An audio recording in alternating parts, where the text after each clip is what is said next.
Let's stay with this, Doug.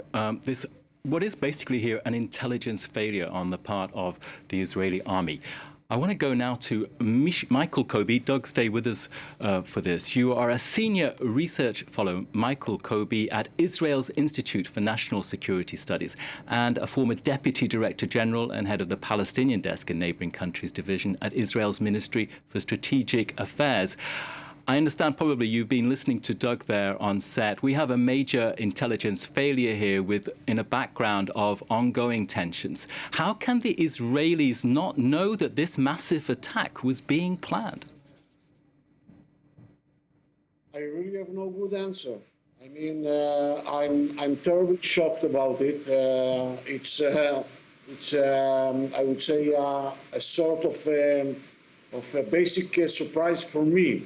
As one who came from the intelligence establishment, I really have no answer. I mean, I don't want to go around the question, and I'm very honest and very honest with you.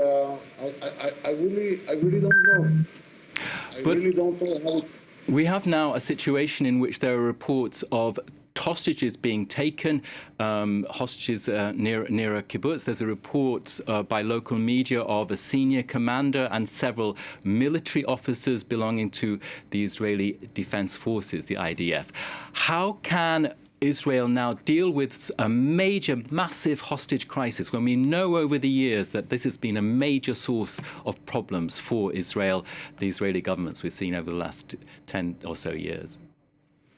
I think that Israel is not able to tackle this problem right now, and it should not be the first priority with all the sorrow. It cannot be the first priority. The first priority should be, first of all, to clean all the Israeli kibbutzim villages from the presence of Hamas militants, and to return security to the villages and to the people, and then to continue the retaliation and the campaign inside the Gaza Strip, and to be well prepared towards any sort of escalation in the other fronts, mainly in the north. Only then we will be able to deal with the hostages issues. Honestly, I cannot see Israel now negotiating with Hamas with regard to prisoners deal or something like that. Not at this moment. Michael Kobi, Doug Herbert here. You're speaking of right now a priority, obviously, being for security forces to be able to root out, to flush out any Palestinian militants who have infiltrated Israeli towns and villages. Is there a security plan for doing that? Is there some blueprint for how that is done? How prepared are they to do that? Because Israel has not experienced this in years, if not decades.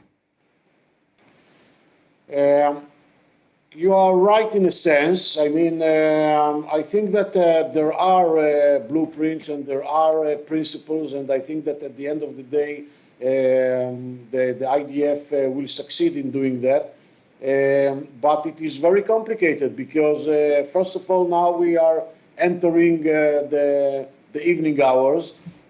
Secondly, we are talking about many militants who are among civilians in these villages, in these kibbutzim along the fence. And thirdly, they are very determined. I mean, we have to understand that they came to operate this operation. I mean Hamas militants, knowing that they might remain here and not coming back to the Gaza Strip. So in this regard, this is a sacrifice operation in their eyes, and they are willing and they are ready to die. So they will fight till the end. They are very determined. So it is not going to be easy. It's not a piece of cake. but at the end of the day, it must be done. Sir, we heard in early reports claims from Hamas that there were as many as 5,000 rockets and missiles fired into southern Israel, central Israel. Later, it was others claim that it was maybe up to 2,200 rockets. It's still a very large number, whichever figure you go with. Where is Hamas getting these weapons? How are they assembling them? Is there help from the outside? Where do you think they are coming from? Most of them are manufactured and produced in the Gaza Strip by the knowledge that they have acquired since a long time ago, mainly from the Iranians. And the materials are mostly materials that enter from Egypt and Israel. These are what known as dual-purpose materials, which Israel allows to enter to the Gaza Strip in order to facilitate the reconstruction of the Gaza Strip. But unfortunately, they are used by Hamas in order to manufacture, in order to produce the rockets. And some of the rockets are smuggled mainly through the marine zone, Iranian smuggling, part of them also from Sinai Peninsula, but these are the small numbers. Most of them are produced in the Gaza Strip, and unfortunately, by Israeli, Egyptian, and international assistance due to the humanitarian situation, so-called, in the Gaza Strip, and the idea that materials should enter the Gaza Strip in order to facilitate reconstruction. And in a very cynical manner, these materials are used by Hamas in order to build these weapons, these rockets. From what you know on security issues, if you were in a position to make policy right now, would you keep border crossings open between Israel and Gaza? I mentioned before they are open so workers can come and make a living in construction or agriculture. Or do you keep those, seal those borders at the risk of making the economic misery in Gaza even worse, feeding into the militant cause? It's not a question of economy now. We have to understand, Israel declared a state of war. For those of us who are not familiar with the Israeli history, this is the first time since 1973 that Israel declares a state of war. It was not in 1982, it was not in 2006, and this is something which is very meaningful. Now, things have been changed dramatically. We are not talking anymore about achieving calm or ceasefire or understandings with Hamas. Now we are talking about the idea of decisiveness, the idea of deciding Hamas.